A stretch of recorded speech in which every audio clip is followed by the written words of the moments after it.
What's up guys, and welcome back to my channel. So today we're gonna talk about something that I feel like gives most gamers anxiety, or at least that's what I feel from it too. I'm talking about the backlog, the gaming backlog. I'm pretty sure most gamers have a backlog, no matter how many games are in that backlog, but you have one regardless. The thing is, at least for me, there's so many games out there that I really want to play or that I end up getting, but my backlog is just so huge that I start getting anxiety and wondering when am I actually going to be able to play such and such game. So I've given myself, I guess, a goal to push myself to complete a certain amount of games instead of trying to complete the whole backlog in a year. Because let's be honest, if you force yourself to do your whole backlog, you're not really going to appreciate the game or really have fun with it or really take the game in, you know? And games are supposed to be fun. They're not meant to feel like a chore or something that you have to do or you have to complete, which is what I feel like the backlog can feel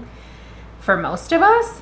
So instead of doing that, instead of approaching it that way, I gave myself a goal of at least 10 games for 2023. And I'm happy to say that I reached my goal. So today I'm going to talk to you about my 2023 backlog games that I actually completed in 2023. Now keep in mind, these can be games that I started many, many years ago, but I just never pushed myself to finish them, and I actually did in 2023. I'm gonna mention the consoles or systems that I play the games on, what I think about the game, and just give a little mini review on each game. But it's gonna be I'm gonna try to make it a fairly quick video, so here we go. Oh, by the way, they're not in any particular order.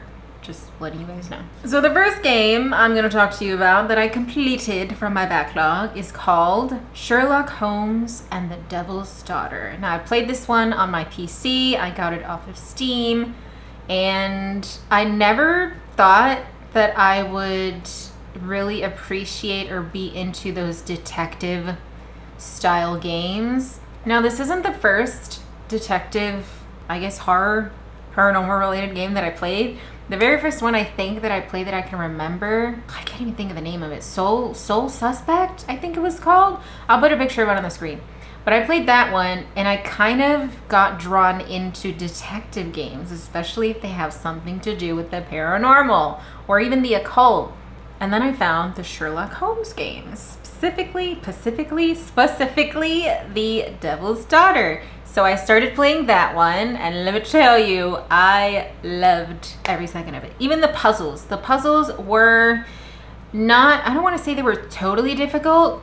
Like, I understood the assignment. It's just getting from point A to point B that can be a little bit annoying, you know what I mean? The title alone also intrigued me. The Devil's Daughter, like, hold up, this has to do with the occult. Is there really something to do with the devil in here, or what's going on? So that pushed me to want to get the game and try it out, you know, give it a shot, because I never played a Sherlock Holmes game. Safe to say I was not disappointed. I do have the new Sherlock Holmes game on my wish list, hoping to get that one when it goes on sale. So if you're into detective style games, or even detective games that have something to do with the paranormal or the occult, I highly recommend checking out Sherlock Holmes, The Devil's Daughter.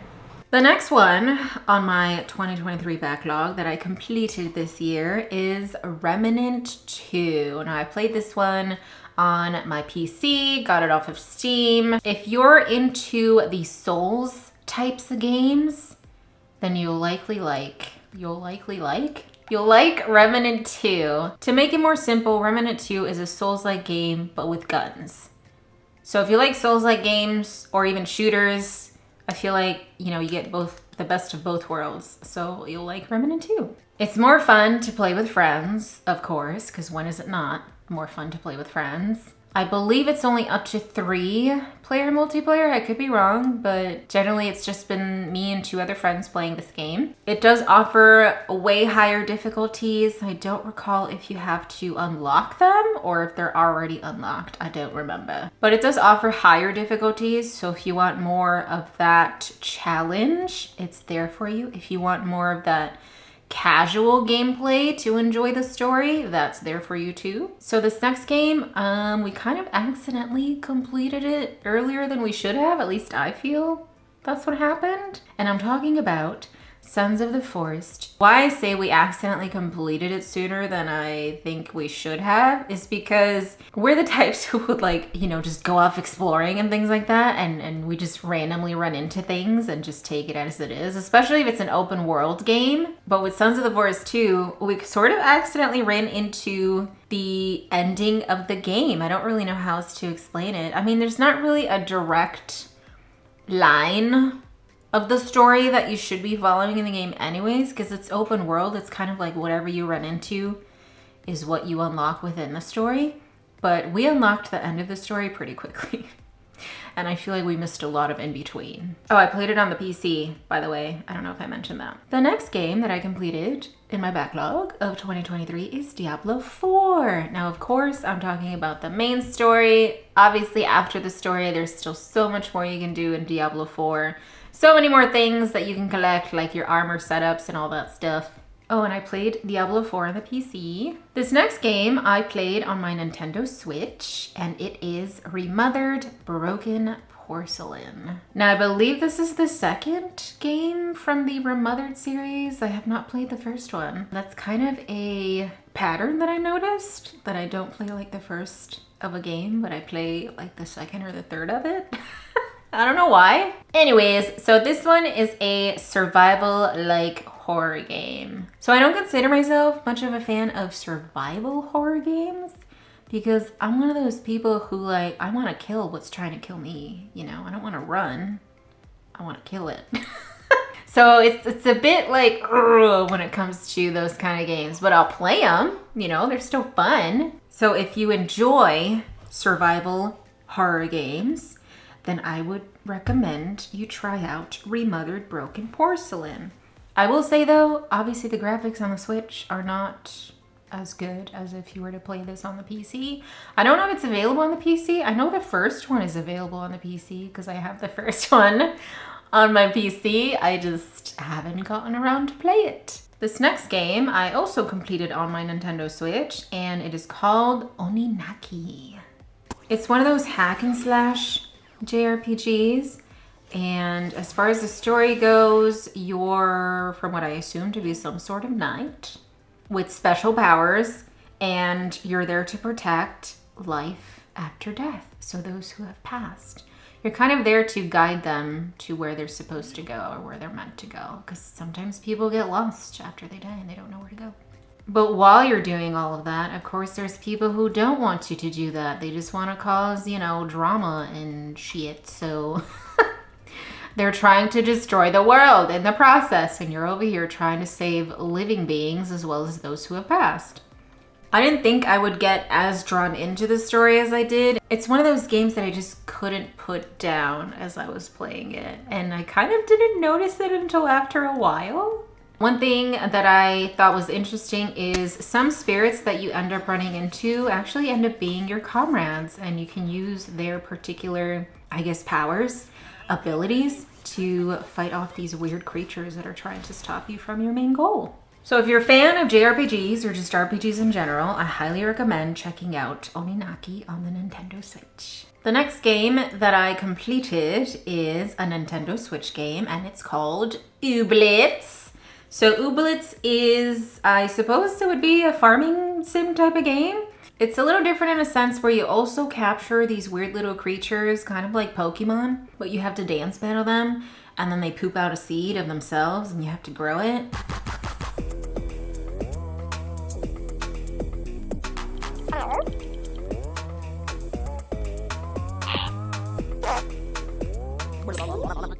It's kind of gross, but it's still interesting. Anyways, so it's your typical farming sim, right? You get a farm, you start growing your shit, and in the process, you can discover new places, new little ooblets for you to have a dance battle with and capture, make them your friend. I will say the storyline for Ooblets is fairly short, but I feel like most of the gameplay for the game anyways is just you farming, collecting things, collecting Ooblets. The seasonal events, also, I think as I'm filming this, I believe they're doing the winter event. No idea when this video is going to go up. I'm hoping to have it up before 2024. But they did have cool little seasonal events. I managed to capture the Halloween event, towards the end of the Halloween season, and then I'm also doing the winter event currently. So they do have cute little seasonal events, which is nice. But as far as the story goes, I'll just let you know right now, it's fairly short. But you get most of the gameplay, farming stuff, collecting ooblets. I wish there were more ooblets. I will say that. There isn't enough ooblets to collect. They do have shiny ooblets too. You know how they have shiny Pokemon? They have shiny ooblets. I have a few actually, but I think I make them like ginormous. There's this random person in one of the cities that you can get a mini making potion and a ginormous making potion. I'm not sure what the actual names of it are, but if you have your ooblet drink it, they're either going to be really small or they're going to be huge. This next game I completed on my PC, got it off of Steam. Did I get it off of Steam? Actually, I don't even know. Some of these could have been like off the Epic Store. But I completed it on my PC. Dead Island 2. I don't remember if I ever did Dead Island, the first one. But I mean, I played this one. If you're familiar with the Dead Island games, they're your typical, I guess, hack and slash sort of games with zombies. You have melee weapons that you can customize.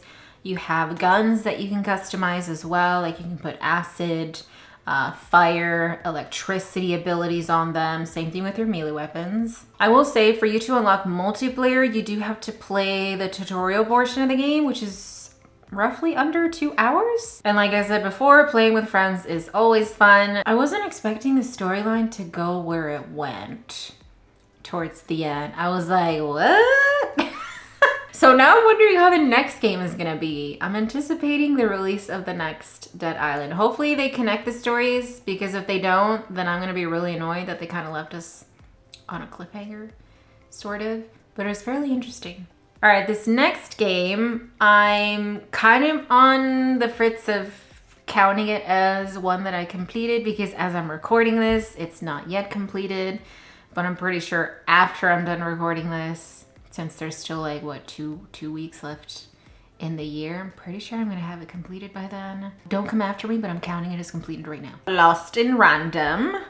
This is a game I'm playing on my Nintendo Switch, and I forgot how I ran into this game. I think I was just looking for cozy games at the time, but some that are not farming, because after a while, like farming cozy games, it's just kind of boring. So if you're into cozy games, I recommend trying Lost in Random. It does have puzzles within the game. The storyline is fairly interesting. You have this adorable dice buddy that follows you everywhere, and you have to roll your dice buddy to use, I guess, your abilities, which is kind of funny. Not gonna lie, I wasn't expecting this game to make me a little teary-eyed because of what the dice, like your dice buddy, has been through, or what they put, you know, your dice buddy through. As of recording this, I believe I'm on the second to the last location or town that you're supposed to, you know, do stuff in.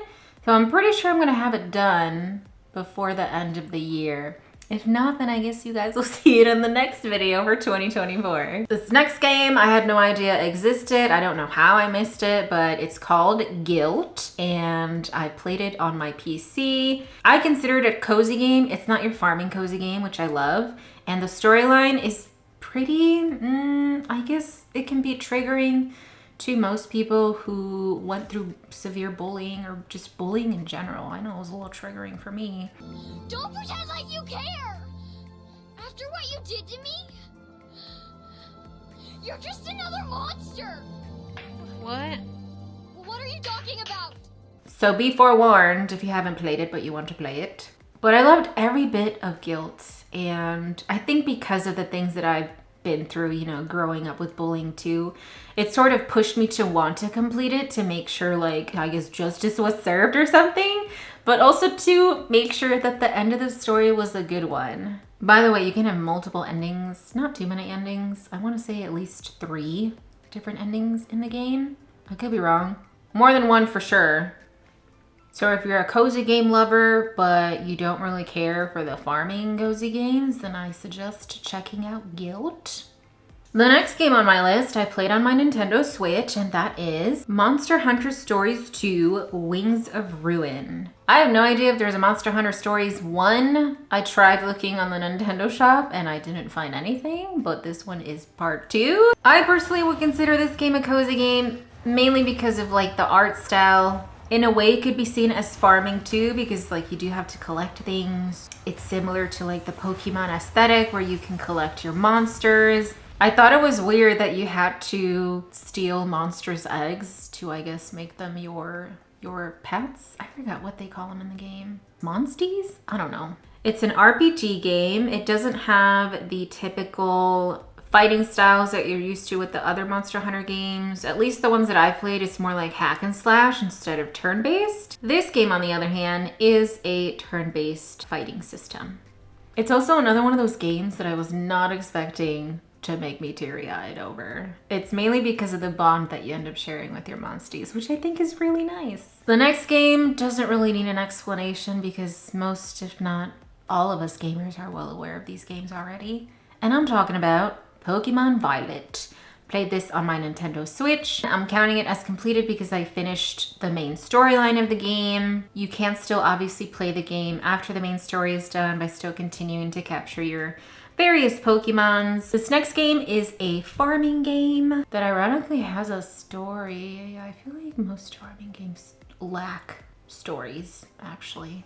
I know Animal Crossing doesn't have a story. Anyways, so Fae Farm. This game I played on my PC and I finished the initial story. They just came out with their DLC, which I have not gotten. It looks really cute, has something to do with frogs mainly. One thing I wish I knew about the game ahead of time is that you can't customize your wings. And by that I mean like you can't color them the way you want. They have sets of wings that already are, I guess, pre-colored, but you can't change the color of them. Like let's say your very first wings that you get are like a goldish yellow, but you can't change the color. You're stuck with those ugly looking yellow wings. Sorry to those who like yellow, I don't. I wish I could have changed my wings to be like blue or purple or something. The story for this one, I want to say took about 10 to 15 hours. It's not a long story. It's a fairly chill story to play through. I mean, it's a farming game. It's one of those cozy farming games. It is still a game that I can play for hours and not realize that hours passed because it's just so relaxing. I think it's the music that makes me drift off when playing the game. It's just so calming and soothing that I don't realize I've been playing it for 8 to 10 hours. So be forewarned, you're probably gonna be playing this game for a long time and not realize it. If you like farming games, of course. The next game I played on my PC, and that is Grounded. So this one, the best way I can explain it is kind of like Honey, I Shrunk the Kids, but you're the main character. Whilst I loved the Honey, I Shrunk the Kids movies, I feel like this game was missing something. Maybe because I wanted to ride the bumblebees or tame a bird or some shit, but it just didn't happen. But overall, it was just a fun game. Again, one of those that you can have fun playing with your friends. So I highly suggest you play with your friends if you have friends. I hope you have friends. So that was my list of games from my backlog that I actually completed in 2023. I gave myself a goal to do 10 games and I ended up doing 14. Maybe 13 if I don't finish Lost in Random by the end of the year. But I still surpassed my goal. I gave myself 10 games to finish and I did 13 to 14. And I also did not rush any of these games. Again, that's why I don't like when people try to just clear their backlog as fast as they can, because you're not, at least for me, I would not enjoy the game if I was pushing myself to do that. So I just gave myself a goal that felt accomplishable to me, like not too overwhelming. And I surpassed it, which feels even better when you surpass your goal. So if you're trying to work on your backlog, I highly suggest to just set yourself a goal that doesn't feel overwhelming. Like it feels reachable. It still feels like it's gonna be a little hard to get there, but you sort of know you can do it instead of trying to get like your whole backlog done. And by that, I mean, let's say you have a backlog of 200 games. Don't force yourself to try to finish 200 games in under a year. It's not gonna be fun, I promise you that. Now, I did also want to mention a few games that some games I've been working on, but a few games that I'm gonna try to finish in 2024. Now, for my goal for 2024 for my backlog, since I did 10 or gave myself 10 games for my goal in 2023, I'm gonna try to do 15 in 2024. Completed, you know, at least storyline, right? I'm counting the storyline. If you finish that, then that counts as completed. So I'm gonna give myself 15. I kind of want to push to 20, but no. I'm gonna give myself 15 games as my goal for 2024 to complete from my backlog.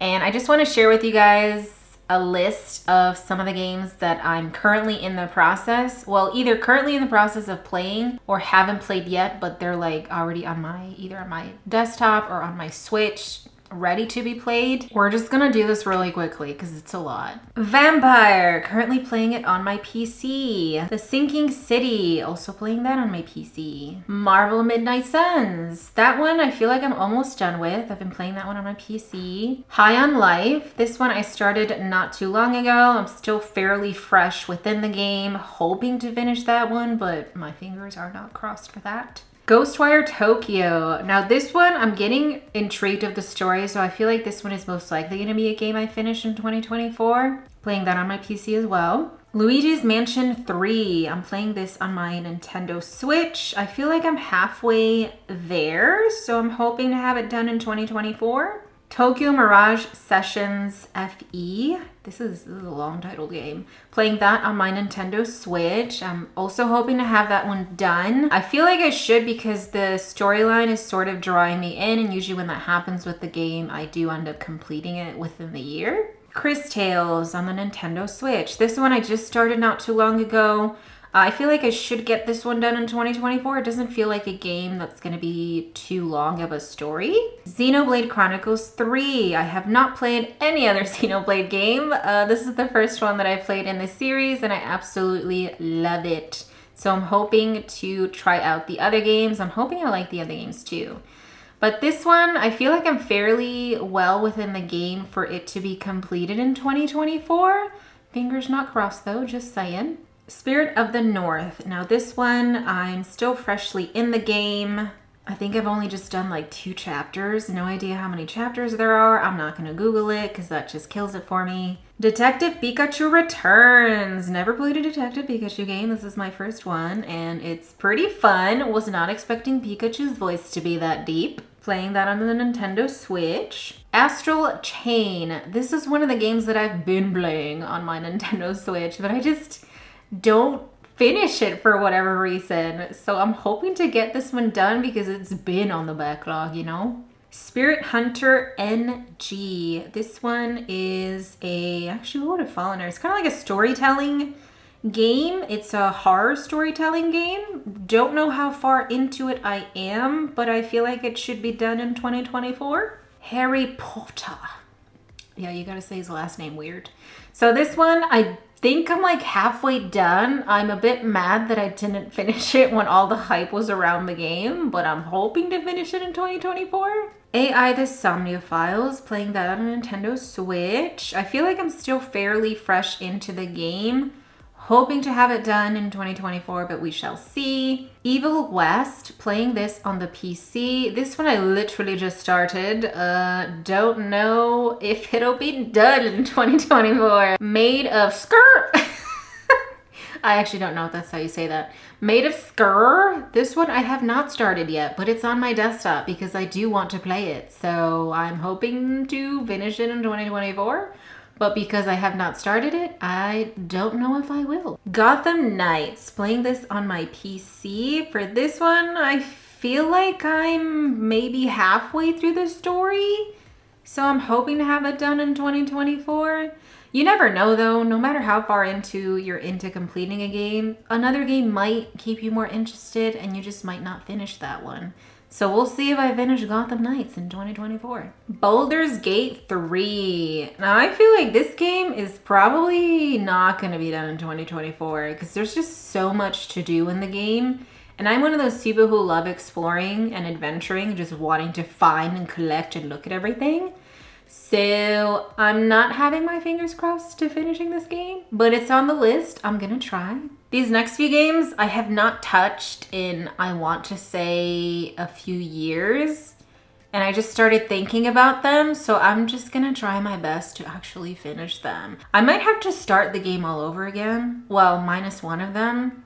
But the other ones I feel like I probably have to restart it all over again, which is gonna be annoying if I do, because I'm not gonna remember what I did. Tomb Raider. This one is one of the games that I played many, many years ago, but I just don't remember finishing it. So we'll see if I finish it in 2024. Tom Clancy's Ghost Recon's Wildlands. This one I played many years ago, but I just never finished it. And I just randomly started thinking about it when my brother brought it up during a conversation when we were playing another game. And I was like, you know what? I never finished that game, and I absolutely loved playing it because it was hilarious, especially when you would interrogate people. Shadow of the Tomb Raider. This one is one of those that I played many years ago, but just don't remember finishing it. So I'm hoping to complete it in 2024.